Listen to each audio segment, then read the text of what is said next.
Hello. The flags are still at half-staff in memory of the victims of the Newtown massacre. David Frum back here today to talk about that. And Michael Tomasky. David, this is different. I think this really has changed things. It feels different. The whole conversation feels different. But we all know that our attention span on these things is pretty short. And then Christmas is coming, and then the new year.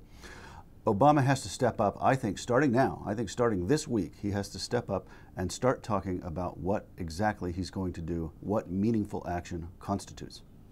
My prediction, the more we hear from the president on guns, the less will happen. When he will generate, guns are driven as much by cultural fears as by anything else. And for the people who have those fears, President Obama is a symbol of the things they fear. The way change will come is the way change came on drinking and driving, with a social movement outside the political process, like Mothers Against Driving, that has only one item on its agenda that can work with either party, and that where everyone understands this is a one-off, there's no larger piece. That social movement, the infrastructure for that social movement exists. It's in place. There are anti-gun groups in Washington. There are people doing this work. They just don't quite have the money and the influence right now. They need more money.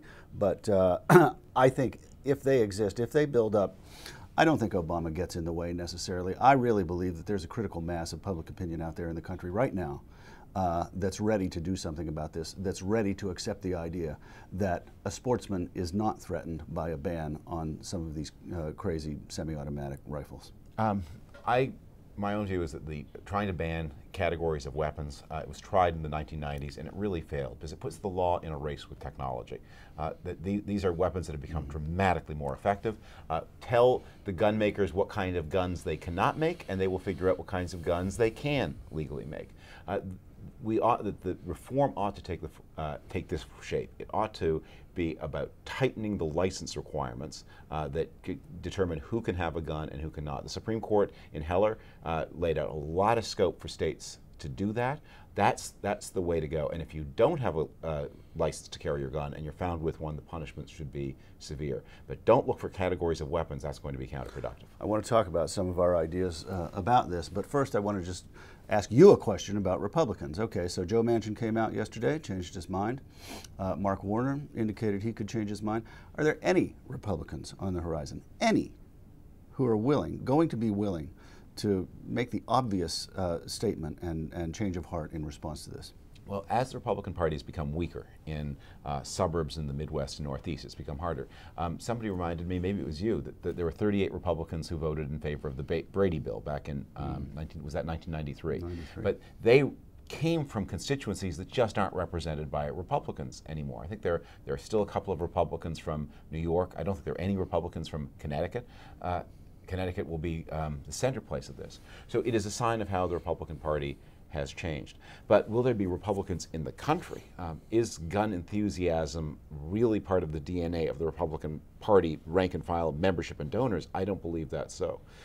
And if there were a movement outside Congress, pressing Congress for change, a lot of the people in it would be Republicans. To the extent that it's about President Obama and a win for President Obama, it gets harder, and that's why that's the wrong way to go. You know, there was a poll this summer that 2/3 of NRA members supported limits on certain kinds of assault weapons. NRA members. Now, the NRA does not represent that majority of its membership. It represents the 1/3 minority of its membership. I think if Obama makes this point, I think he can win. Well, I was talking just this morning to somebody who is a hunter. We were talking about large capacity magazines, and he said he doesn't fire 100 bullets in a whole hunting season. Right. Right. No, nobody. Joe Manchin said yesterday, you only get one shot at a deer anyway. I want to talk quickly about a proposal that I have in my column today, Tuesday. You mentioned the federal drinking age law. It's kind of modeled on that.